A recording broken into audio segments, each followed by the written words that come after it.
오늘 주제를 양성평등을 위한 남녀 간의 의사소통 방법 그렇게 정했어요.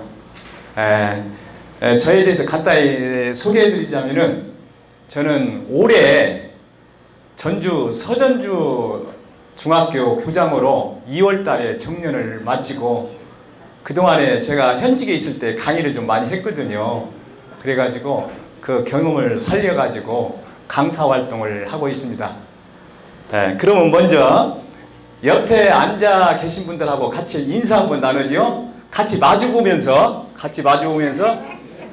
한번 따라해 보세요. 옆에 앉아 주셔서 같이 마주보면서요. 반갑습니다. 감사합니다. 당신을 보니 살맛이 납니다. 네. 옆에 분들에게 힘내시라고 큰 박수 한번 쳐드리시죠. 네. 감사합니다. 오늘 강의 순서는요, 이렇게 정했어요. 양성평등이라는 것은 무슨 말인가? 그거 한번 알아보고요. 그 다음에 양성평등이 우리 사회에서 왜 필요한가? 이것이 그거 말씀드리고요. 그 다음에 양성평등을 위해서 우리가 바꾸어야 할 의식구조는 무엇인가? 그걸 말씀드린 다음에 양성평등을 위해서 남녀 간의 의사소통을 어떻게 하는 것이 바람직한가? 여기에 대해서 말씀을 드리겠습니다. 소리가 안 나네요? 잘 나다가 이게 소리가 안 나버리네. 예. 그러면 말이죠. 우리 그 헌법에 보면은 양성평등에 대한 보장이 돼 있어요.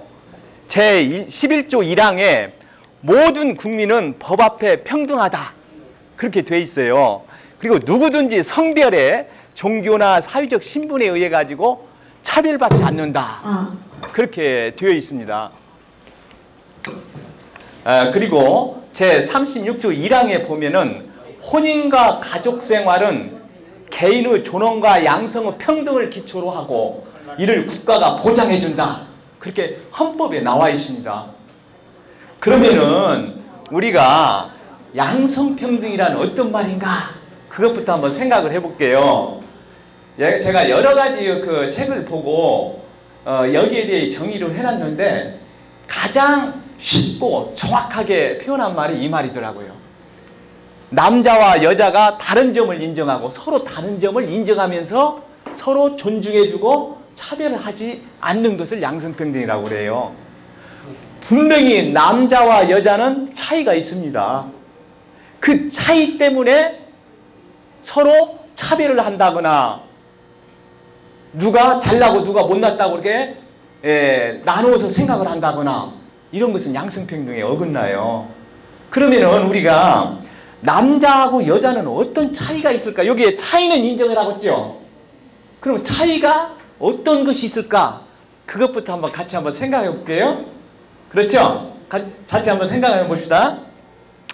제가 많은 책을 보고 정리를 해보니까 남자하고 여자의 차이는 말이죠. 그 언제 만들어졌냐면은 우리 인간의 남녀 간의 본성의 차이가 지금으로부터 10만 년 전에 우리가 인류가 동부 아프리카 사바나 지역에서 생활을 했어요. 그 당시에 그때 대부분의 생활은 무슨 생활을 했냐면 남자들은 사냥을 하면서 생활을 했고 여성들은 어떤 생활을 했냐면 채집 생활을 하면서 생활을 했어요. 그러면서 그때 남녀 간의 차이가 만들어졌다고 그래요. 특히 어떤 것 때문에 생활 양식이 서로 다름으로써 다르게 차이가 만들어졌다고 그래요. 그래가지고 제가 책을 보고 정리를 해보니까 이렇게 정리가 되더라고요. 남성은 시각이 발달했고 여성은 청각이 발달했다. 그 얘기가 있어요. 왜냐하면 남자들은 대부분 사냥이 갔잖아요. 사냥 가지고 사냥감을 어떻게 해요? 빨리 보고 쫓아가야 해서 사냥을 해야 할 거 아니에요. 그러니까 시각이 발달할 수가 없어요. 할 수밖에 없었던 것이죠. 여성들은 아이를 대부분 그 당시에는 굴 속에서 생활했으니까 굴 속에서 아이 울음소리를 빨리 캐치해가지고 그 아이를 달래줄 거 아니에요. 그러니까 뭐가 발달해야겠어요?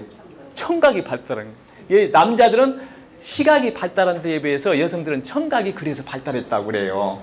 그리고 남성들은 사냥에 딱 가면은 사냥터에 가면은 사냥감에 딱 한 번 집중을 해야 사냥을 성공할 수 있을 거 아니에요. 그러니까 남성들은 집중력이 매우 강해요. 그런데 비해서 여성들은 어떠냐면은 집에서 생활을 했습니다. 굴속에서 생활을 했습니다.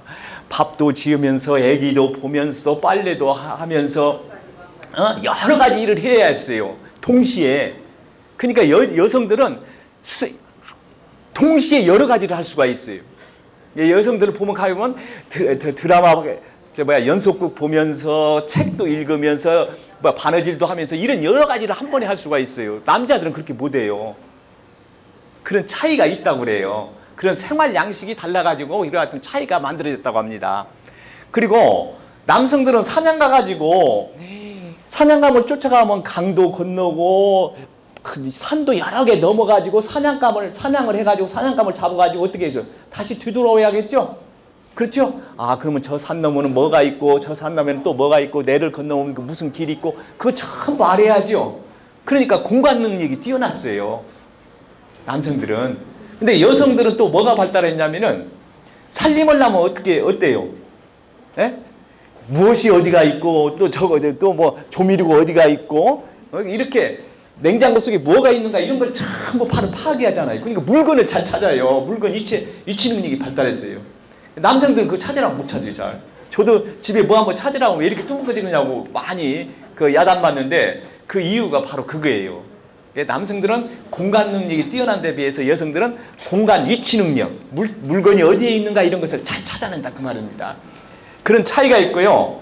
그리고 남성들은 굉장히 이게 참 중요한데 사실지향적이고 목표지향적이에요. 아무리 사냥을 잘해가지고 과정은 좋았는데 사냥감 놓치면 별 의미가 있어요 없어요? 아무 의미가 없습니다. 이게 결과가 좋아야 해요. 이게 남성들은 결과를 중요시해요. 그런데 여성들은 어떠냐면 과정을 중요시해요. 특히 여기에 써놨듯이 다른 사람과 관계, 감정을 중요시합니다.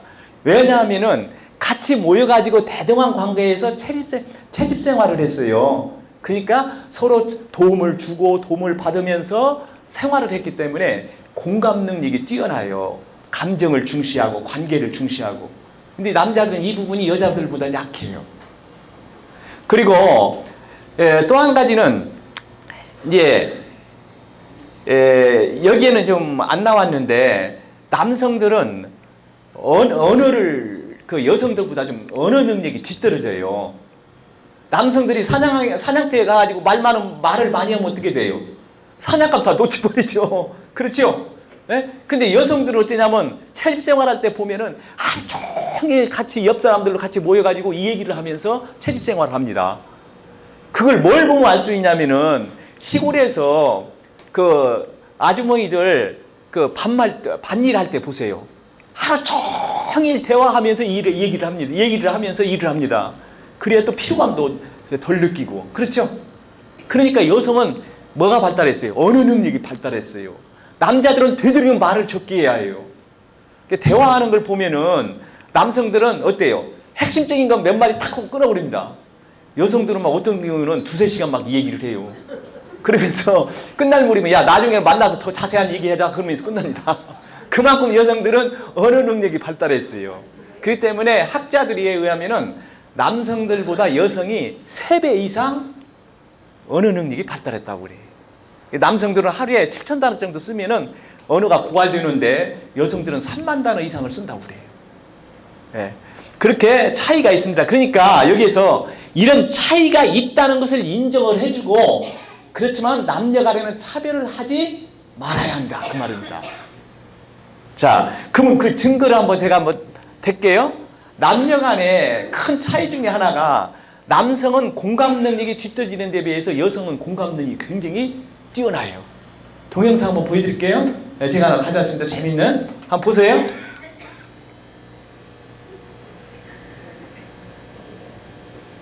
이게 소리가 안 나네. 소리가 안 나. 아까 잘 나던 소리가 또 이렇게 안 나.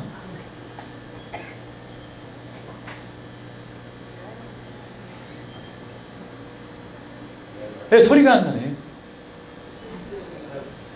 이 내용을 제가 그러면 같이 설명할게요. 엄마가 아프다 보니까 여자아이들은 울어요. 그걸 보고. 그런데 남자아이들은 어떠냐면은 쳐다보고 전혀 반응을 안 해요. 그 장면이 지금 나옵니다. 이게. 예.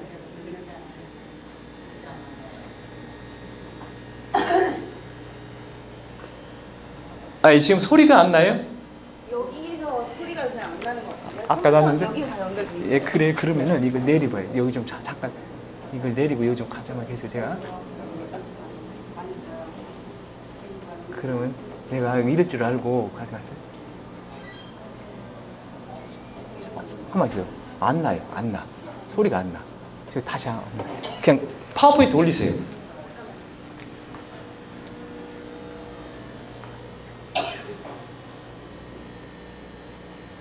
파워포인트 올리고 그냥 진도 나가게 해요.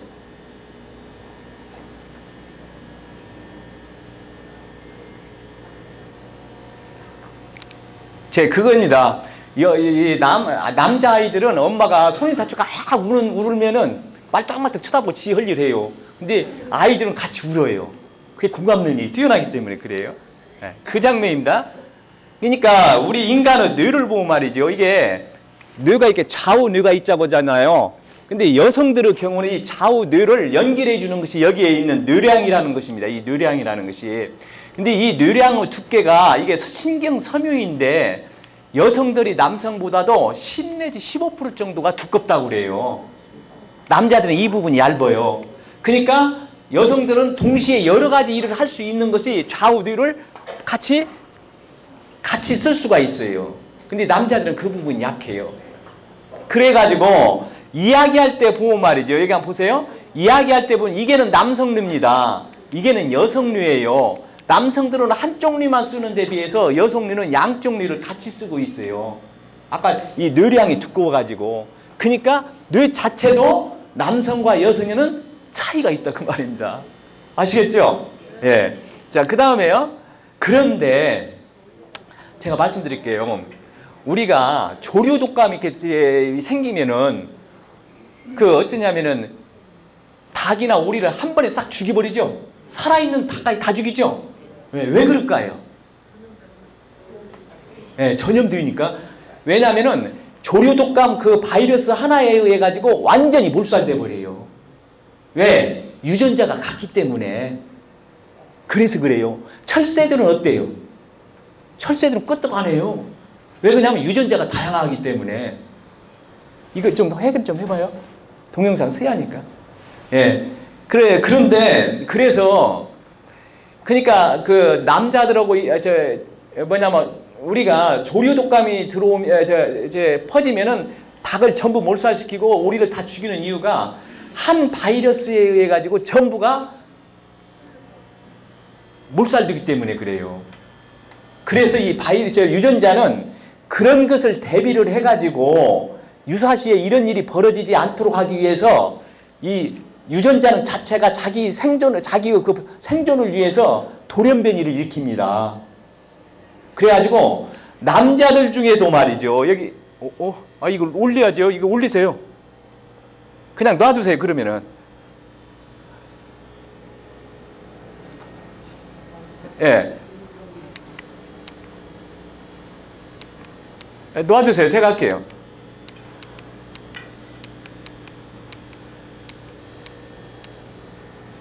예. 됐습니다. 이 남자들 중에도 여성적인 뇌를 가진 사람이 17%가 있다고 그래요. 학자들이. 이게 남자이지만 여성 못지않게 섬세한 뇌를 가진 남자들이 있고, 또 반대로 남성적인 뇌를 여성도 17%를 가지고 있다고 그래요. 그러니까 아까 제가 남녀 차이를 이야기했을 때 어떤 사람은 여성인데도 남성보다 더 힘이 센 사람도 있고, 또 남성인데 여성보다 더 섬세한 사람도 있거든요. 그 이유가 뭐냐면은 유전자가 어떤 상황의 변화에 대비하기 위해서 이와 같이 돌연변이를 일으키는다고 합니다. 이게 남성에게도 여성적인 특성을 가진 사람도 있고 여성에도 남성적인 특성을 가진 사람이 있다는 거예요. 실제 학자들이 17% 정도가. 근데 이것을 학문적으로 밝힌 사람이 여기에 칼 융이라는 유명한 스위스의 그 정신의학 분석가인데 아주 유명한 사람이에요. 이 사람이 무슨 말을 했냐면 이런 말을 했습니다. 사람은 양성성을 가지고 있다. 그 말. 여기서 양성성이라는 것은 뭔 말이냐면은 남자한테도 여성적인 특성을 가지고 있고 여성에게도 남성적인 특성을 지니고 있다 그 말이에요. 그러니까 앞에서 말한 17% 공통적으로 가지고 있다는 말을 표현한 말입니다. 그러면은 인류가 말이죠. 인류가 처음에는 남성하고 여성하고 같이 생활할 때 수렵 채집 생활할 당시에는 어떠냐면은 오히려 여성이 남성보다 더 고난이 셌다고 그래요. 그래서 모계 사회였다고 합니다. 그런데 남성이 고난이 강해지기 시작한 때가 어느 때냐면 농경 사회 때부터라고 그래요. 농사를 지면서 많은 노동력을 필요했고 그 노동력을 일반적으로 누가 많이 했어요? 힘이 센 남자들이 많이 했답니다. 그러면서 남자의 고난이 강해지기 시작했다고 그래요. 가지고 지금도 뭐냐면은 옛날 그 전통 사회, 원시 사회와 같은 생활을 하는 쪽에는 여성들이 오히려 남성 일을 하는 족도 있어요. 제가 그걸 하나 조사해 왔는데요. 여기에 이게 남태평양에 챔블리족이라는 그 부족이 있는데 여기에는 거친 일을 누가 하냐면 여성들이에요. 남자애들이 하는 일을 여성들이에요. 그리고 여성들이 지금 하고 있는 것을 누가 하고 있어요? 남자들이 하고 있습니다. 몸 치장이나 화장도 누가 하냐면 여성한테 잘 보이기 위해서 남자들이 한다고 그래요. 이게 인류학자 마그릿 미드라는 학자가 그 연구 발표한 것인데 여기에 지금 강가에 가가지고 고기를 누가 잡냐면은 여성들이 잡아요. 그리고 그 시장에 가 파는 사람 누구예요? 남성들이. 그러니까 우리가 여기서 이제 우리가 하나 결론을 내린 것이 이거예요. 결국 여성은 이래야 하고 남성은 저래야 한다는 성 역할에 대한 고정관념을 갖지 말아야 한다 그 말입니다.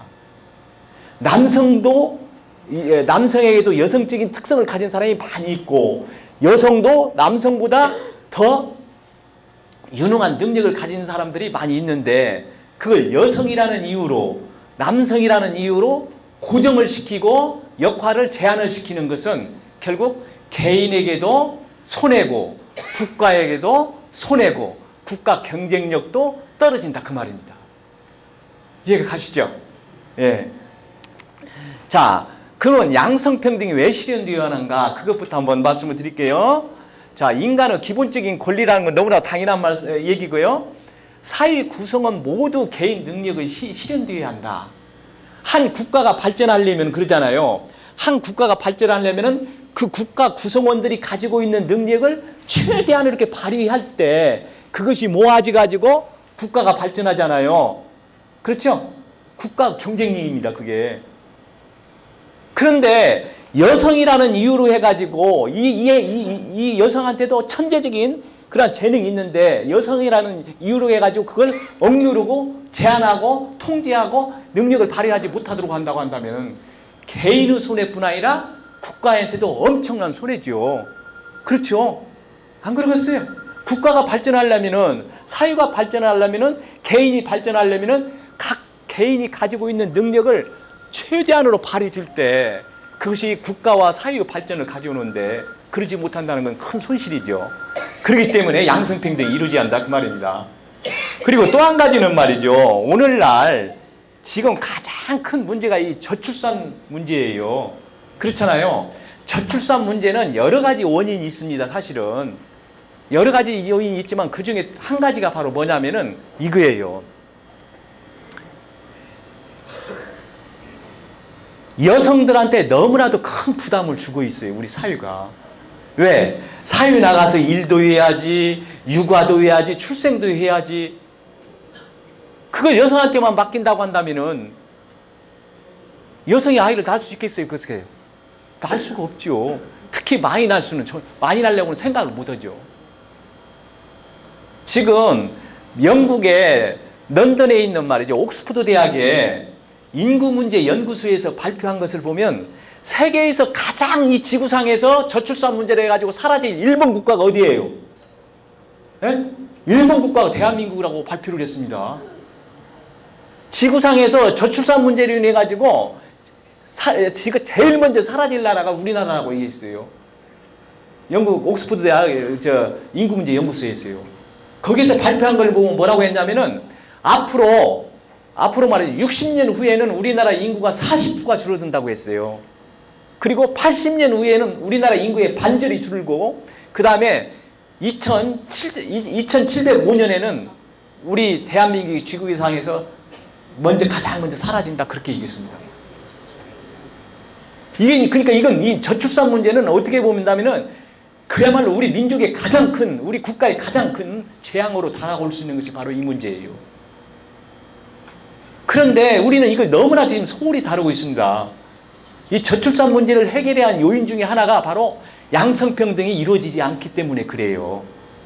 그래서 제가 이거 말씀을 드렸습니다. 그래서 우리나라가 지금 많이 좋아졌다고는 하지만 현재 여성들이 말이죠. 경제활동 참가율을 보면 2008년도에 발표된 거예요. OECD 국가가 61.3%예요. 평균. 근데 우리나라는 54.7%입니다. 선진국은 70%, 스웨덴은 80%예요. 우리가 지금 양성평등이 어느 정도 많이 좋아졌다고는 하지만은 지금도 선진국에 보면은 많이 뒤떨어져 있는 걸 볼 수가 있어요. 그렇죠? 예. 그리고 여기 한번 보세요. 남성들이 요즘 가정 일을 많이 도와준다고 하지만은 국가별 남성 평균 가사 노동 시간을 보면 말이죠. 우리 한국에는 45분입니다. 일본은 51분이고요. OECD 국가는 139분이에요. 그러니까 남성들이 지금 가사 노동에 많이 지금 도와준다고는 하지만 지금도 아직 멀었습니다. 육아 문제 그리고 뭐 출산 문제는 어떻게 해결할 수는 없지만은 육아 문제, 가정일 같은 것을 많이 도와줘가지고 여성들이 사회에 나가서 적극적으로 마음 편하게 활동할 수 있도록 지원을 해줘야 할 것이 우리 남성들이 해야 할 일이 아닌가 저는 그런 생각이 들어요. 네. 그 다음에 지금 여기 보세요. 한국 남녀 평등 지수가 우리나라가 117입니다. 세계 경제포럼 국가별 남녀 평등 순위예요. 아주 후진국 순위에 지금 머무르 있는 걸 볼 수가 있어요. 그러니까 그만큼 우리가 국가 경쟁력이 떨어진다 그 말이죠. 그렇죠? 예. 그 다음에 남녀 임금 격차도 보면 말이죠. 여기 보세요. OECD가 평균 15.6%예요. 그런데 우리나라는 36.7%입니다. 이 프로가 높을수록 남녀 임금 격차가 심하다는 거예요. 이런 것을 보면은 우리가 지금 양성평등 입장에서 본다면은 우리 사회가 다른 나라에 비해서 많이 뒤떨어져 있는 것을 볼 수가 있어요. 자, 그 대표적인 사례를 제가 동영상을 가져왔는데 이게 토리가 안 나버리네.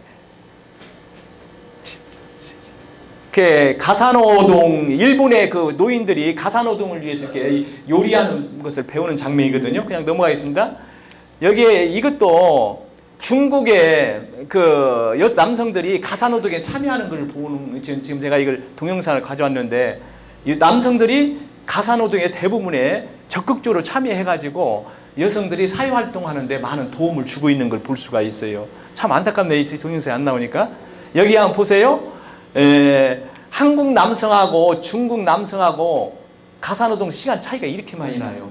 똑같은 유교권 문화 국가인데도 우리나라가 일본이나 중국보다도 상당히 뒤처져 있는 것을 볼 수가 있습니다.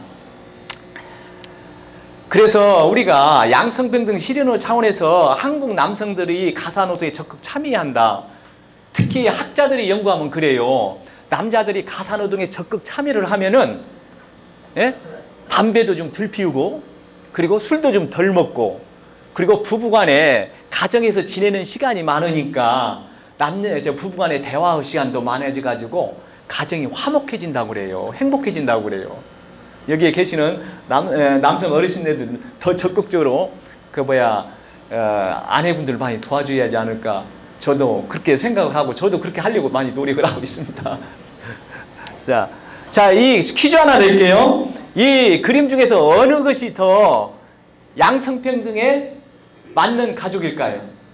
양성평등이 가장 실현이 잘 되나요? 윗동네예요, 아랫동네예요? 맞죠? 여기는 남자들이 잡담만 하고 있어요. 여기서는 같이 일하고 있는 거예요. 그러니까 결국은 이런 가정이 되어야 한다 그 말입니다. 그래서 우리가 이제 양성평등을 위해서 그럼 우리가 해야 할 일은 어떤 것인가 그걸 한번 생각을 한번 해보죠. 제일 첫 번째로 성 역할에 대한 고정관념에서 탈피해야 한다. 우리 생각을 바꾸어야 한다 그 말이에요. 그리고 또 하나는 사회 제도나 또는 법적인 장치가 마련돼야 한다. 이것은 이미 지금 국가에서 2005년에 호주제가 폐지됐어요. 아시죠? 2005년에 위헌 판정이 났어요. 가지고 2008년에 호주제가 폐지됐습니다. 옛날에는 호주가 남자만 됐었잖아요. 그죠? 남편이 죽으면은 아내는 어디로 들어갔어요? 큰아들 밑으로 들어갔어요. 호주가 될 수가 없었습니다. 지금은 아무나 될 수 있어요. 성도 아내의 성을 따를 것인가, 남편의 성을 따를 것인가, 이무대로 결정을 할 수가 있어요. 제가 언제 방송에 보니까 최진실 있잖아요. 최진실하고 조성민하고 아이 난아이 보니까 딸을 누구 성을 따랐어요? 최진실 성하고 최씨 성을 따랐더라고요. 그처럼 성도 이무대로 다 결정을 할 수가 있습니다. 만약에 아내가 사별을 해가지고 재혼을 했을 경우에 새로운 남편의 성을 따를 것인가, 자기의 성을 따를 것인가, 이것도 이무대로 다 결정할 수 있게 돼 있어요. 그렇게 사회 구조가 이미 바뀌어졌습니다. 만약에 이걸 어기고 자기만 옛날 전통적인 사고방식을 가지고 있으면은 사회에서 뒤떨어져요. 그리고 속된 말로 이런 말을 왕따 당합니다. 그러니까 우리가 이러한 사회적인 변화에 대해서 적극적으로 우리가 따라가지 않으면은 결국 그만큼 개인도 손해고 국가도 손해고 국가 경쟁력도 약화되는 거예요. 그러겠죠? 예. 그 다음에 여기에 보면은 또 뭐가 있냐면은 여성 고용 할당제라고 해가지고 어느 직장이든 간에 남녀 성 비율이 40% 이상이 돼야 한다고 정해놨습니다. 지금 저는 교직에 있다가 여기 정리를 했거든요. 학교는 요즘 말이죠. 여성들이 다 남성이 오히려 7, 80%가 여성들이에요. 교대 같은 데는 거의 90% 이상이 여성들입니다. 그래가지고 공무원도 마찬가지예요. 시험을 봐가지고 채용을 하면 누가 맞냐면 꼭 7, 80% 여성들이 다 합격을 해요. 남자들이 항상 뒤쳐져요. 제가 학교 현장에서 말이죠. 뭔 대회에 나가면은 선생님들이 애기들을 데리고 저한테 옵니다. 교장실로 와요. 인사하러. 그때 보면 전부 이 학생들만 와요. 과학 분야, 수학 분야도 여성들이 앞서더라고요. 옛날에는 수학, 과학은 남성들이 더 잘한다고 했잖아요. 그것이 아니더라고요. 근데 요즘 학자들이 연구를 보면 남녀 차이가 없다고 합니다. 남녀 차이가 없다고 그래요. 자, 그러면 오늘 여기 어르신들하고 진짜 생각해야 할 것, 우리가 이제 해야 할 것이 오늘 핵심적인 것이 이거예요. 양성평등을 위해서 우리가 의식 구조를 어떻게 바꿔야 할 것인가, 거기에 대해서 이게 오늘 가장 우리가 실천해야 할 핵심이거든요. 한번 같이 봅시다.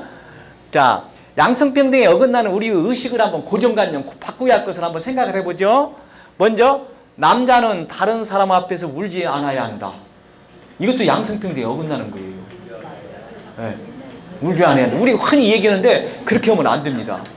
오히려 남성 중에서도 여성보다 더 감성적인 사람이 있어요. 네. 그리고 딸은 여성답게, 아들은 남성답게 키워야 한다. 이것도 성 역할을 고정시키는 거죠. 이것도 이런 생각을 절대 하지 마셔야 해요. 오늘부터라도 꼭 이 생각 바꾸세요. 예. 그리고 설거지를 하거나 식사 준비를 하는 남자는 한심하다. 요즘은 박수 취합니다. 이런 남자들. 예. 박수 쳐야지. 저도 설거지 집에서 저 혼자 제가 다 합니다. 그 다음에 아픈 가족을 간병하는 일은 딸이나 며느리 의무이다. 아이죠. 다 똑같이 같이 해야 해요. 그렇죠? 예. 남성과 여성의 신체적 차이가 차별로 이어져서는 안 된다. 그래야죠. 그렇죠? 아까 얘기했죠. 차이는 인정하지만 차별해서는 안 된다고 했죠. 예. 남성은 가장으로서 가족 부양에 대한 일차적인 책임이 있다. 지금까지는 옛날에는 그랬어요. 근데 그것이 아닙니다. 똑같이 남녀 부부 똑같이 책임을 지어야 해요. 그러니까 양성평등 이루자에서 남성들이 손해가 아니에요. 똑같이 같이 행복해지는 거예요. 부담도 덜 들고 이렇게 되니까. 자, 학교 자녀 숙제를 도와주고 준비물 등을 챙겨주는 것은 어머니가 할 일이다. 그러면 되겠어요? 안 되겠어요? 아버지도 같이 한다 그 말입니다. 그렇죠? 네. 그 다음에 집안일의 중요한 행사를 챙기는 것은 여성의 몫이고 명절 때 음식 준비는 여성만 해야 한다. 이렇게 하니까 명절 지난 다음에 이혼율이 높아진다고 그래요. 그런다는 얘기 들어봤죠? 이혼율이 높아진다고 그래요. 예, 이혼 안 당하려면 여기에 계시는 남성분들을 전부 열심히 명절 때도 같이 음식도 장만하고 같이 심부름도 하면서 같이 노동을 나눠야 한다 그 말입니다. 그래야 우리 사회가 건전하고 행복한 사회로 발전할 수가 있어요. 남성과 여성은 생물학적 차이가 뚜렷하기 때문에 맡아야 하는 사회적 역할이 다른 것은 당연하다. 이건 안 되죠. 성 역할을 고정시키면 안 된다고 했죠. 그렇죠? 예. 그 다음에 데이트 비용은 남자가 내야 한다. 아니죠. 요즘 그 젊은 사람들 데이트 비용을 같이 낸다고 그래요. 좀 여유가 있는 사람이 낸다면 더 좋겠죠. 이런 것들은 우리가 바꾸어야 할 것이에요. 자, 그 다음에 우리가 일상생활 속에서 양성평등에 어긋나는 언어를 한번 보죠. 예, 이것도 한번 보지요. 암탉이 울면 집안이 망한다. 이게 절대 이런 말 하면 안 됩니다. 여자가 왜 이렇게 지저분해? 예, 이런 말도 절대 안 되고요. 사내에서 울긴 왜 울어? 아까 이런 것도 절대 안 되고. 사내가 뜨개질하다니. 이건 말 당연히 할 수가 있어요. 오히려 여성보다 뜨개질을 더 잘하는 남성들이 있다 그 말이에요. 아까 17% 얘기했잖아요. 그렇죠? 그 역할을 남성이라는 이유로 여성이라는 이유로 구분해서는 안 된다 그 말이죠. 오늘부터는 절대 그런 일을 하지만 그런 생각하지 마시고 혹시 그런 말 있으면 고쳐주세요. 예. 그 다음에 여자가 웬 축구야? 요즘 축구 선수 있잖아요. 국가대표도 있잖아요. 힘쓰는 일은 남자에게만. 아닙니다. 여자들이 남성보다 힘이 센 사람들이 많이 있습니다. 예. 집안 청소는 여자에게. 이것도 말도 안 되는 소리죠. 너는 남자이니까 혼나야 해. 이것도 안 되고 너는 여자이니까 봐준다. 이것도 양성평등에 어긋나는 거예요. 어디서 여자가 감히 무슨 여자 이런 말 절대 해서는 안 됩니다. 아시겠죠? 예. 남자 자식 하는 꼴이 이런 것도 다 양성평등에 어긋나는 말이에요. 자, 그러면 양성평등을 위한 의식 전환으로 우리가 한번 생각해야 할 것이 이거예요. 같이 한번 보세요. 한번 따라해 보세요. 모두 소중한 사람으로 대합시다. 크게요. 한번 크게 한번 해보세요. 모두 소중한 사람으로 대합시다. 크게 입을 많이 쓰면 말이죠. 혀가 많이 움직이잖아요. 혀가 많이 움직이면 뇌에 자극이 돼야지 뇌가 발달을 해요. 예, 예. 그리고 미스 양이나 미스 누구 이렇게 하지 말고 여성들한테도 시를 붙여가지고 쓰는 것이 맞다고 합니다. 여자답게 남자답게란 말을 하지 맙시다. 따라서 해보세요. 여자답게 남자답게라는 말을 하지 맙시다. 크게. 예, 박수 한번 쳐드리죠. 큰 박수 한번 쳐주세요. 예, 아주 잘해줬습니다. 직장에서 남자일, 여자일 구분하지 맙시다. 예, 따라서 해보세요. 직장에서 남자일, 여자일 구분하지 맙시다. 예, 남녀 모두가 즐거운 회식 문화를 만듭시다. 남성들이 중심이어가지고 장소도 정하고 하는 시간도 정하는 일이 아니라 남녀와 같이 협의해가지고 같이 이렇게 정하는 그런 문화가 만들어지지 않는다 그 말입니다. 그 다음에 임신 출산한 동료를 따라서 해보세요. 임신 출산한 동료를 가족의 입장에서 생각합시다. 네. 이걸 도와주지 않으면 아까 이 저출산 문제는 제가 말씀드렸으니까 우리 민족의 재앙, 국가의 재앙으로 다가온다고 했어요. 이 문제를 해결하지 못하면은. 자, 집안일을 할 때는 더 크게 집안일을 할 때는 함께 하고 함께 쉽시다. 네. 자녀는 부모와 함께 기릅시다. 네. 그래가지고 요즘 남성도 육아휴직을 쓴다고 하죠. 아주 얼마 전에 그 노무현 대통령이 가서 남성한테 거의 강압적으로라도 육아휴직을 쓰라고, 쓰라고 이렇게 강요하는 것을 보았습니다. 방송에 나오는 걸 봤어요. 결혼 후 모든 재산은 부부 공동 명의로 합시다. 예. 그리고 문패도 말이죠. 부부 똑같이 이렇게 다르세요. 남자 이름만 문패 이렇게 달지 말고. 그래야 돼. 그래야 양성평등이니까. 네, 그래야겠죠? 그리고 요즘 상속도 말이죠. 남자나 아들이나 딸 똑같이, 예, 유산을 남겨줍니다. 그 만약에 남자하고 여성, 딸하고 아들하고 차별 줘가지고 만약에 그거 법정에 가면은 법정에서 똑같이 나눠주라고 그래요. 예. 사이가 많이 좋아져야 해요. 양가 부모님께 똑같이 해드립시다. 남녀노소가 참여하는 명절 제사 문화를 만듭시다. 네. 자, 이런 말은 또 쓰지 말아요. 남자는 태어나서 3번 운다 이런 말을 하지 마세요. 이런 말 하면 안 돼요.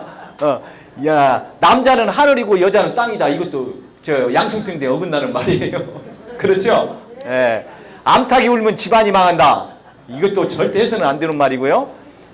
여자 웃음이 담장을 넘어가서는 안 된다. 이것도 우리가 절대 해서는 안 된 말입니다. 이런 생각은 이제 버려야 해요. 예. 남녀 모두가 서로 대등한 관계에서 서로 존중해주고 전주 사랑해줄 때 서로 행복해질 수가 있고 그것이 국가의 발전이나 국가의 경쟁력까지도 이어질 수 있다는 거 꼭 기억하세요. 자, 아까 여기서 제가 말씀드린 것입니다. 결론입니다. 자, 여기까지 따라오느라고 수고하셨어요. 제가 오늘 이 내용과는 좀 다르게 간단히 다른 것을 한번 준비했습니다. 여기에 계시는 분들 모두 행복하고 싶죠? 네. 행복하기 싫은 사람 손 한번 들어보세요. 없지요? 네. 행복하기 싫은 사람 있어요? 참말로 손을 들어. 아마 없을 것입니다. 그러면 제가 행복해지는 방법을 하나 소개해 드릴까요? 네. 그럼 한번 소개해 드릴게요. 자, 이 그림은 뭐냐면 그 유명한 세계적으로 가장 유명한 학자가 프로이드라는 심리학자예요. 이 사람이 인간의 마음을 이렇게 얘기했습니다. 우리 마음을 알고 있는 것 같지만은 우리 마음을 내가 알고 있는 것은 10개 중에 하나 돼요. 내가 내 마음 다 알고 있는 것 같죠? 그렇죠? 근데 10개 중에 하나 돼요. 가지고 인간의 마음을 어디에다 어떻게 비유를 했냐면 이렇게 비유했어요. 이거 한번 보세요.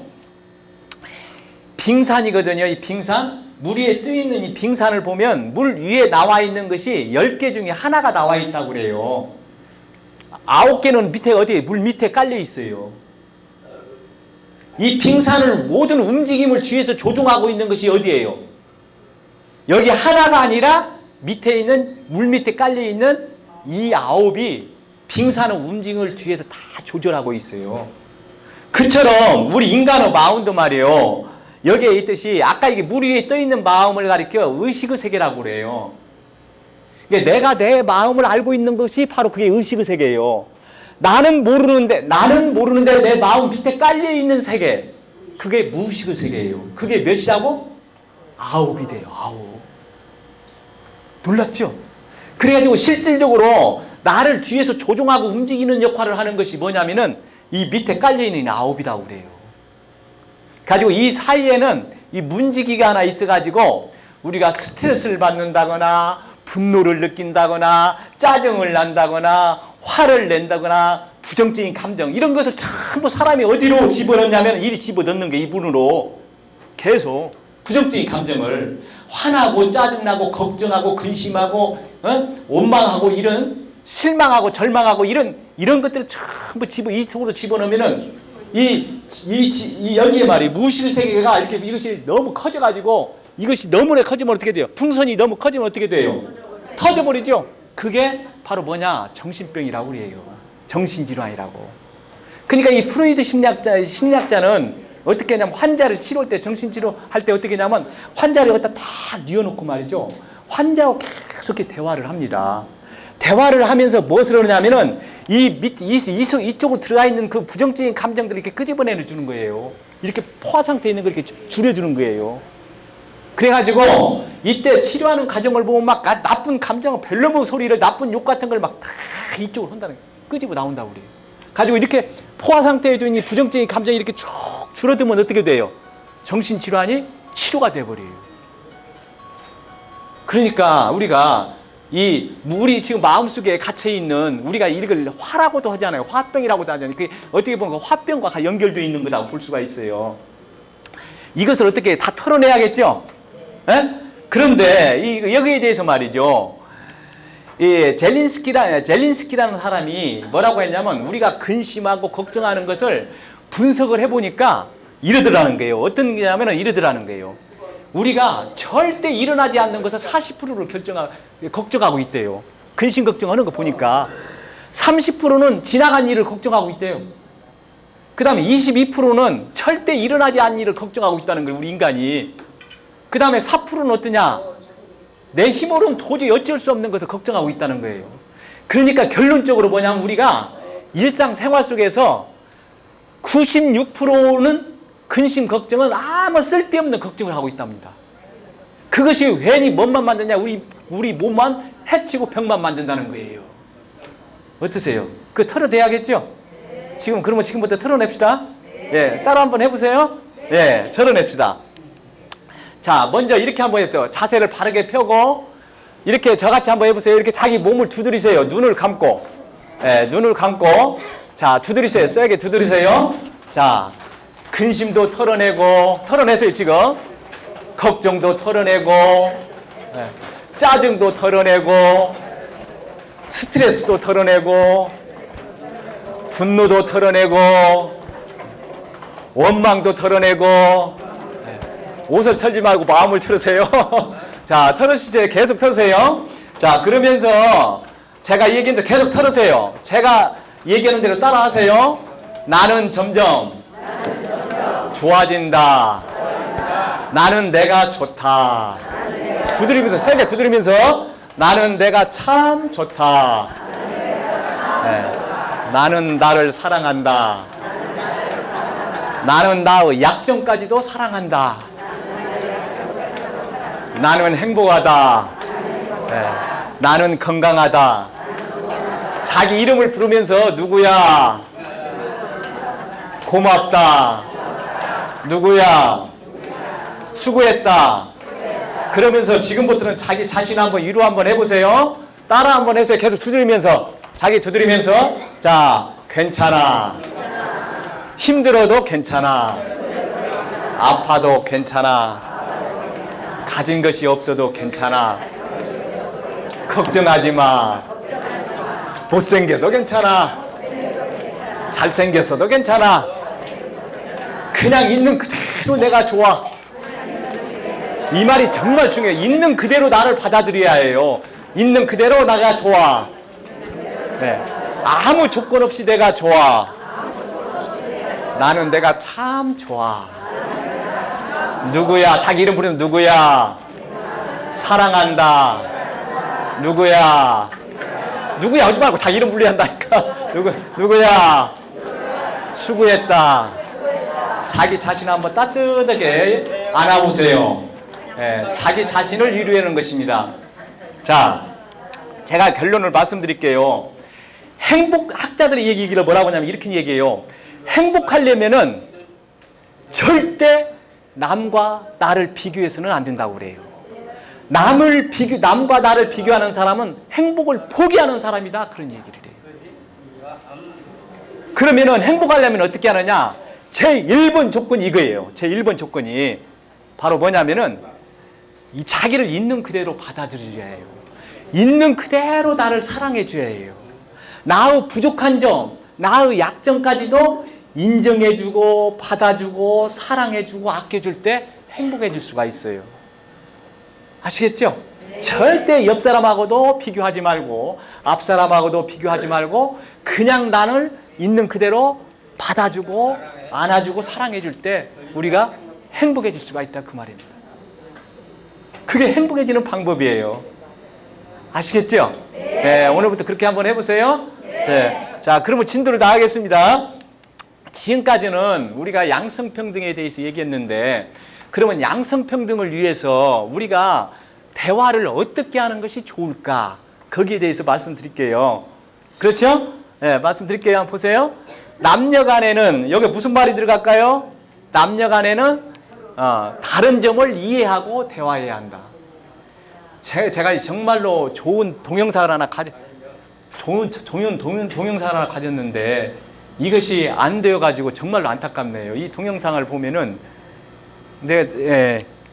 이 불통이 되는 남녀간에 왜 이렇게 불통이 드는가, 소통이 안 되는가, 이걸 하나 진짜 보여주고 다른 동영상을 싹 빼고 이걸 하나 보여주고 싶었는데 참으로 안타깝네요.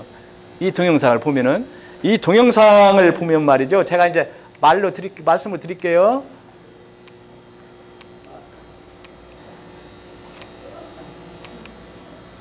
여기에 있으면 전혀 남녀간에 대화가 안 돼버려요. 소통이 안 돼요. 먹통이 완전히.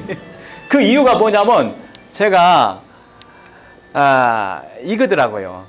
남자들은 어떤 경향이 있냐면 사실을 중요시해요. 사냥을 가가지고 사냥감을 잡아가지고 어때요? 어깨에다 메고 동네 와가지고 탁 던지놨을 때 그 유능감. 그때 그 사람은 고기 안 먹어도 배가 불러요. 남자들은 그런 속성이 있어요. 자기의 능력을 과시하려는 속성이 있습니다. 그런데 그렇기 때문에 무엇을 하냐면 사실을 중시하고 결과를 중시해요. 그러니까 남녀 간에 대화할 때도 답을 주려고 그래요. 꼭 답을. 그런데 여성들은 그것보다는 무엇을 더 원하냐면 나를 이해해주고 공감해주고 나를 지지해주는 것을 원해요. 근데 남성들은 그걸 몰라요. 무조건 답만 주려고 그래요. 그렇기 때문에 아까 이 동영상을 보면은 서로가 대화가 더 안 되는 걸 볼 수가 있어요. 저도 그럽니다. 집사람이 뭐냐면 말이죠. 아이고 여보 내가 몸이 아프고 좀 힘드네. 그러면 병원에 가봐. 그게 남자 답이에요. 여기 어르신들도 남성 어르신들도 마찬가지입니다. 약국에 가서 약 사 먹어. 그게 답만 주려고 그래요. 근데 아내가 그 말을 하는 이유는 뭐냐면은 무슨 말을 듣고 싶으냐면 내가 이렇게 힘드니까 나 좀 위로 좀 해주고 지지 좀 해주고 관심 좀 가져달라. 그 말인데 그걸 모르고 답만 해주려고. 그게 말이 안 통하는 거예요. 그렇잖아요. 자, 이런 얘기가 있습니다. 어느 말이죠. 달 밝은 밤에 부부가 산책을 나갔어요. 부부가 산책을 나가가지고 아내하고 이제 길을 걷는데 아내가 이럽니다. 여보, 오늘 참 달이 밝네. 그러니까 대답을 안 해요, 남편이. 그러니까 아내가 다시 여보, 참 달이 오늘 참 달이 밝지. 다시 말하니까 보름이니까 달이 밝지. 그게 남자예요. 그게 답을 주려고 하잖아요. 근데 그 여자분이 아내가 한 이유는 뭐냐면 내 말에 공감 좀 해달라 그 말이거든요. 그렇죠? 예. 참 다르긴 밝네. 그 말을 듣고 싶은데 답만 해주는. 그러니까 서로가 소통이 안 되는 거예요. 그러니까 이와 같은 남녀 간에 이와 같이 서로로 다른 점을 이해를 하고 그렇게 대화를 나누는 것이 중요하다는 것을 제가 말씀드리려고 했습니다. 그렇기 때문에 여기에 무슨 말이 들어갈까요? 여자의 말은 귀로 듣지 말고 뭘로 들으라고? 맞습니다. 마음으로 들어라. 가슴으로 들어라. 바로 그 말이. 네, 특히 여기에 남성분들한테는 정말로 우리가 공감해. 이걸 꼭 기억해야 할 얘기입니다. 남녀 간의 근본적인 차이를 인정하고 이해해야 소통이 잘 이루어진다는 것. 자, 그 다음에 두 번째로 말씀드리고 싶은 것은 남녀 간에는 어떤 대화를 하자. 예. 존중이죠. 양성평등의 첫걸음이 뭐예요? 양성평등의 첫걸음이에요. 첫걸음. 존중이에요. 상호 존중. 이것이 양성평등의 핵심입니다. 그렇잖아요. 예. 그러니까 양성평등의 시작이 첫걸음이 바로 존중하는 거예요. 내가 상대방을 존중해주면 상대도 자연히 나를 존중해주죠. 그렇죠? 내가 상대방을 무시하면 당연히 상대도 무시합니다. 이게 우리가 남녀 간의 대화에서, 특히 부부 간의 대화에서 가장 중요한 것이 뭐냐면 서로 존중해주는 거예요. 존중의 반대가 뭐예요? 예? 무시. 예, 경멸입니다. 경멸. 가장 나쁜 것이 경멸이에요. 부부 간에 이혼으로 가는 지름길이라고 얘기합니다. 이게 이 경멸하고 존중은 이거예요. 부부간에 남녀 간에 서로 대등한 관계에 있다고 생각하는 것, 수평적인 관계라고 생각하는 것이 바로 존중이에요. 그런데 경멸은 뭐냐면 너는 잘나고 나는 잘나고 너는 못났다. 이게 수직적인 관계로 생각하는 거예요. 그러니까 이 경멸이 일어나고 이것이 부부관계를 악화시키는 이유 중에 하나예요. 그렇잖아요. 그러니까 서로 대등해. 한쪽이 한쪽을 지배한다거나 또 다른 한쪽이 다른 한쪽을 지배하려고 하면은 절대 양성평등이 일어날 수가 없으니, 양성평등이 이루어질 수가 없습니다. 서로 대등한 관계에서 생활하고 말을 주고받을 때 양성평등이 이루어질 수가 있거든요. 그 다음에 또 한 가지 제가 말씀드리고 있는 것은 남녀 간에 서로 공감적인 대화를 하자. 이것을 제가 이 공감적인 대화를 하기 위해서 제가 잠깐 좀 얘기를 할까요? 몇 시까지 끝내면 되나요, 선생님? 정확히 끝나요? 아까 늦게 이게 우리가 부부간이나 이렇게 다른 사람하고 친구간이나 또는 자녀한테도 얘기할 때 이 나 전달법을 쓰면은 굉장히 효과적이에요. 관계가 좋아져요. 나 전달법이라는 건 이렇게 하면 돼요. 제가 이거 공식을 만들었습니다.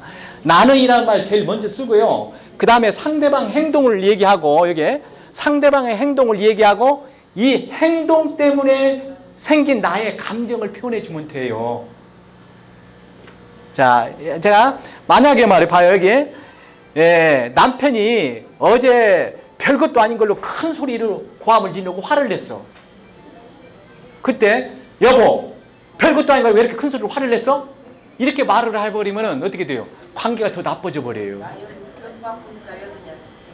그러지 말고 이때 이렇게 말하지 말고 나전달법을 쓰라 그 말입니다. 그럼 어떻게 해야 되냐면 이렇게 하면 돼요.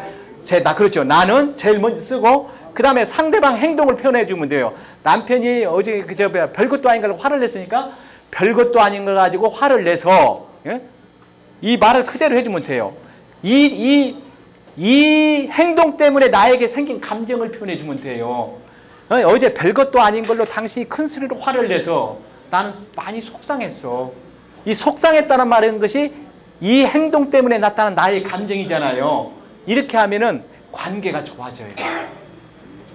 꼭 이렇게 한번 해보세요. 자식한테도 얘기하고 친구 간에도 이렇게 얘기하면은 훨씬 관계가 좋아집니다. 그 다음에 또 하나 한번 해볼게요. 자, 상황이 이렇습니다. 친구들과 놀러 가가지고 아무런 연락도 없이 밤 늦게 들어왔어. 전화 한 통도 없어. 그럴 때 왜 이렇게 친구들이랑 놀러 가가지고 전화 한 통 없이 늦게 들어왔어? 이렇게 말을 해버리면은 상대방이 또 어떻게 돼요? 방어를 해버립니다. 그럼 관계가 나빠져요. 그렇게 얘기하지 말고 나 전달법으로 하면 돼요. 어떻게 냐? 나 제일 처음에 시작 한번 해보시죠. 나는 그래갔죠? 나는 그 다음에 이 행동 그대로만 표현하면 돼요. 이렇게 당신이 친구들이랑 놀러 가서 아무 연락 없이 늦게 들어와서 이것 때문에 생긴 나의 감정을 표현해 주면 되겠죠? 무슨 일이 있는가 걱정이 됐어. 그러면 어떻게 상대방의 기분이 좋지요? 이렇게 들으면은 왜 이렇게 밤늦게 늦게 들어왔어? 이렇게 이렇게 하는 것보다도 여보, 나는 당신이 어제 늦게 들어와가지고 무슨 일이 있었는가 걱정이 됐어. 이렇게 표현해주면 관계가 좋아질 수밖에 없어요. 이게 바로 나 전달법이에요. 제가 왜 이 나 전달법을 했냐면 이걸 얘기하려고 오늘 얘기했습니다. 자, 대화할 때는 꼭 말이죠. 상대방을 보고 얘기를 하세요. 눈을 보고 얘기합니다. 이 눈은 상대방으로 들어가는 상대방 마음속으로 들어가는 창문이라고 얘기를 해요. 한번 보세요. 이 나전달법으로 하고 나전달법을 표현한 다음에 그 다음에 상대방은 그랬구나 그렇게 표현한 다음에 상대방이 말한 그대로 따라해 주면 돼요. 그러면 그게 공감적 대화예요. 그리고 내 맘 알아줘서 고마워. 이렇게 표현해 주면 돼요. 자, 한번 실습을 한번 해보죠. 남편이 술을 너무 많이 먹고 왔을 경우에 제가 공감할 때는 나전달법을 먼저 해요. 나전법은 나는 어제 당신이 술을 너무 많이 먹고 와서 속상했어. 그렇게 말해요. 그러면 남편은 어떻게 말해야겠어요? 그랬구나. 그렇게 말해줘. 그랬구나 하고 아내가 말하는 그대로 말을 해주면 돼요. 내가 어제 술을 너무 많이 먹고 와서 당신이 많이 속상했구나. 그리고 미안해요 하면 돼. 그러면 이제 아내가 좀 자기 마음을 읽어줬으니까 내 마음 알아줘서 고마워 하면 대화가 얼마나 부드러워요. 그렇죠? 네, 이것이 공감적 대화예요. 하나 더 해볼까요? 자, 전화 한 통 없이 밤늦게 들어와서 사과 한마디도 하지 않았을 경우에 이렇게 하면 돼요. 나는 아까 얘기했죠. 나전달법으로 지난밤 전화 한 통 없이 늦게 들어와서 참 서운했어.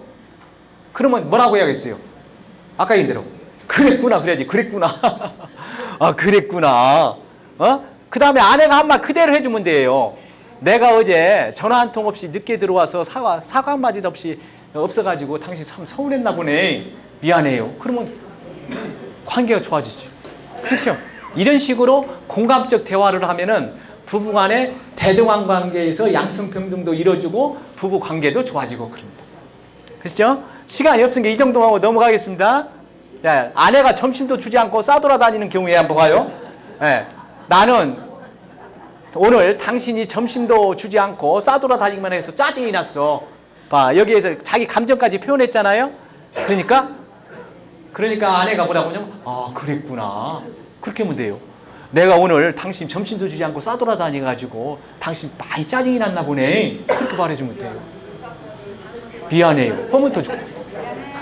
이것이 공감적 대화예요. 봐요. 어르신들 한번 보세요. 나의 마음을 공감해주면 상대방이 내 편이구나 그런 느낌을 받아요. 관계가 좋아져요. 그러면 어떤 생각이 드냐? 내가 사랑받고 있구나 그런 느낌을 받아요. 그렇겠죠? 그러면 어떻게 되냐면 내 자존감이 올라가요. 내 자존감이. 나를 지탱시켜주는 힘이 바로 뭐냐면 이 자존감이거든요. 이 자존감이 무너지면 내가 다 무너지는 거거든요. 이게 이 공감적 대화를 하자면 상대방이 내가 사랑받고 있구나, 내가 이해받고 있구나, 내가 상대방으로부터 인정받고 있구나 그런 느낌을 받게 되고 이러한 것이 상대방의 자존감을 올려줘가지고 관계가 좋아지고 삶에 힘이 생깁니다. 그러니까 많이 공감을 해줘야 해요. 무슨 말인가 이해 가시죠? 예. 자, 제가 이건 그냥 넘어갈게요. 시간이 없으니까요. 예. 서로 공감적 경청을 하자. 세 번째, 네 번째요.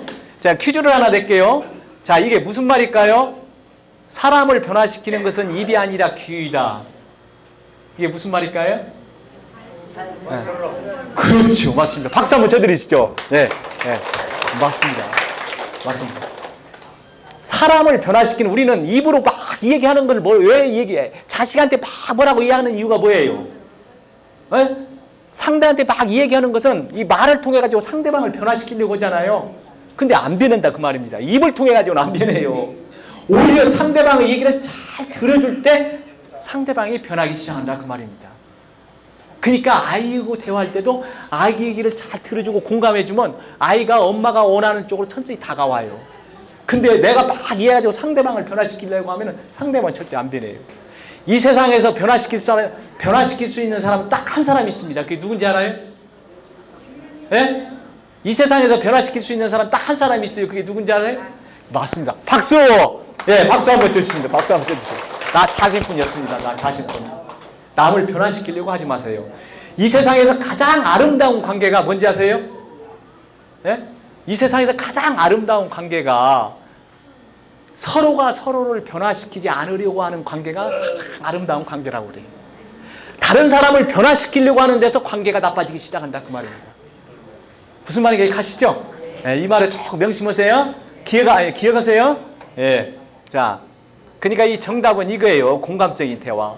상대방이 얘기할 때는 고개도 끄덕이주고 막 이러고. 옛날에 이금희 아나운서가 보면은 참 그 공감적 경청을 잘해요. 상대방이 얘기하고 막 이러고 막 이러고. 아, 그렇구나. 그렇구나. 고개를 끄덕이면서 이렇게 들어주면은 오히려 상대방이 내가 원하는 대로 변해온다 그 말입니다. 이게 바로 공감적인 대화예요. 자, 그러면 양성평등을 위한 의사소통 방법을 간단히 정리를 한번 해봤습니다. 한번 따라해 보세요. 남녀 간에 다른 점을 이해하고 대화하자. 크게 하세요. 남녀 간에 서로 존중하는 대화를 하자. 남녀 간에 서로 공감적인 대화를 하자. 서로 공감적인 경청을 하자. 핵심은 이겁니다. 존중. 존중해 주는 게 가장 핵심이에요. 제가 이제 시간이 다 됐는데요. 제가 사실은 이거 하나 준비해 왔어요. 뭐냐면은 손자들하고 대화법에 이런 상황 있잖아. 보세요. 봐요. 백화점이나 슈퍼 같은 데 가면은 손자놈이 어찌냐면 비싼 장난감을 사느라 비싼 물건 사주려고 하잖아요. 그러면 때를 막 쓰잖아요. 그때 이걸 어떻게 해야 할 것인가 난감하죠. 제가 이거 하나 소개해드리고 갈게요. 꼭 이건 기억해서요. 이건 아주 중요한 것이니까. 이런 경험이 있을 것 같아가지고 제가 이걸 우리 아파트에서 말이죠. 얼마 전에 어떤 젊은 부인이 아기가 이렇게 조그만한데 아기를 놓고 아기가 막 이렇게 빌면서 엄마한테 사정을 하는데도 본체만치 하더라고요. 그래서 내가 놀래버렸어요. 아마 그러니까 엄마 입장에서는 아이의 버릇을 고쳐준다고 그럴 거예요. 그렇게 되면 아이 엄청나게 멍듭니다. 그런데 또 웃긴 것이 뭐냐면 그 지나가던 어떤 아주머니가 아야 왜 울어 울지 마 그러고 또 지나가요. 그걸 보고 또 내가 좀 엄청 답답했어요. 엄청 답답해가지고 제가 그분한테 시간 있으면 제가 강의한 동영상 한번 보시라고 안내를 해줬습니다. 애기가 막 떼쓰는데 억압을 한다거나 공격을 한다거나 버릇고치 준다고 막 어떻게 할지 모르는데 그것을 감정을 코칭을 몰라서 그래요. 오늘 그것인데 바로 이건데 자 그러면은 제가 하나 간단히 그 원리를 쭉 설명해 나면 오늘 몇 시간 걸리니까 이런 상황이 있을 때 내가 어떻게 대처할 것인가 여기 계시는 어르신들이 꼭 필요할 것 같아서 제가 소개할게요. 한번 들어보세요. 자, 손자가 할머니 장난감 사줘. 비싼 장난감을 요구하면서 그렇게 얘기를 했어요. 그러니까 이때 어떻게 하겠어요? 할머니가 지금 돈이 없어요. 어떻게 하겠어요? 야, 돈이 없다. 못 사준다. 가자. 그렇게 어떻게 해요? 난감하지요. 그럴 때는 예? 예, 참 좋은 말씀이셨습니다. 예. 이때는 제일 중요한 것이 이거예요. 아이의 감정을 빨리 읽어가지고 그걸 드러내줘야 해요. 지금 아기가 지금 할머니 장난감 사줘. 그럴 때 비싼 거 사주려고 그래요. 사줄 수 있는 형편이 안 되는데 그때 할머니가 어떻게 표현을 하겠어요? 아유, 지금 손자의 마음을 읽어줘야 한다니까, 감정을. 그러니까, 이렇게 얘기죠. 너 저 장난감 사고 싶은가 보구나. 이거 지금 감정이 그거잖아요. 저 장난감 사주고 싶은가 보구나. 그게 지금 아이의 감정, 사고 싶은가 보구나. 그게 아이의 감정이죠. 그것을 그대로 드러내주면 돼요, 아이한테. 이렇게 아이의 감정을 이렇게 드러내주면 아이는 어떤 생각을 하냐면, 내가 우리 할머니로부터 존중받고 있구나. 그런 느낌을 받아요. 내 말을 인정해주나. 그런 느낌을 받아요. 애기라도. 그러니까, 장난감 사고 싶은가 보구나. 어떤 장난감 사고 싶니? 그렇게 이제 물어봐요. 그러면 손자가 뭐라고 하냐면, 이거 슈퍼맨 장난감 사줘. 비싼 것을 가리키면서 장난감 사줘. 그러니까, 애기의 입장의 감정이 뭐예요? 저 비싼 동영상을 갖고 싶나 보구나. 그런 감정이잖아요. 그게 그대로 표현해주면 돼요. 보니까 할머니가 비싼 슈퍼맨 장난감 사고 싶은가 보구나. 그렇게 표현해주면 돼. 그러면서 이 말을 해주면 돼요. 나도 옛날 너 많을 때 저런 장난감 무척 갖고 싶었었어. 그래가지고 너처럼 때를 쓴 적이 있었어. 네 마음이 그때의 내 마음과 같은가 보구나. 그렇게 표현해주면 돼요. 그렇지 않으면 너 아버지도 말이야 너 어렸을 때 저렇게 비싼 장난감 사주려고 나한테 조른 적이 있었어. 네 마음이 그때 너 아버지의 마음과 같은가 보구나. 그러면 아이는 안정감을 가져요. 그게 아이의 그렇게 공감해주는 느낌을 줘요. 하실 수 있겠죠? 네. 그렇게 이렇게 됩니다. 이거 뭐대요? 이거 왜 이거 실려 나왔대?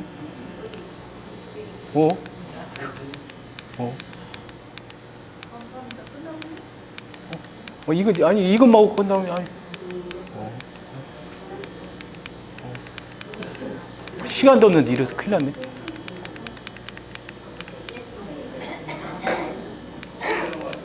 네. 그래도 이제 그러니까 근데 그래도 손자가 어찌냐면 장난감 사달라고 때를 써요. 당연히 때를 쓰겠죠. 그렇게 때를 쓰니까 이 아이의 그 감정이 어때요? 아이의 감정이 지금 당장 사고 싶은가 보나 그러잖아요. 그러니까 그 아이의 감정을 그대로 드러내요. 당장 그거 갖고 싶나 보구나. 야, 그런데 말이야. 내가 그 장난감을 살 돈이 지금 모자래. 어떻게 쓰면 좋겠냐. 그렇게 해야 해요. 그래가지고 그 문제를 아기가 스스로가 해결하도록 답을 찾아내주도록 유도하는 것이 좋아요. 아이의 감정을 읽어가지고 아기가 그 문제를 스스로 해결하도록 유도해주는 것이 좋다니까요.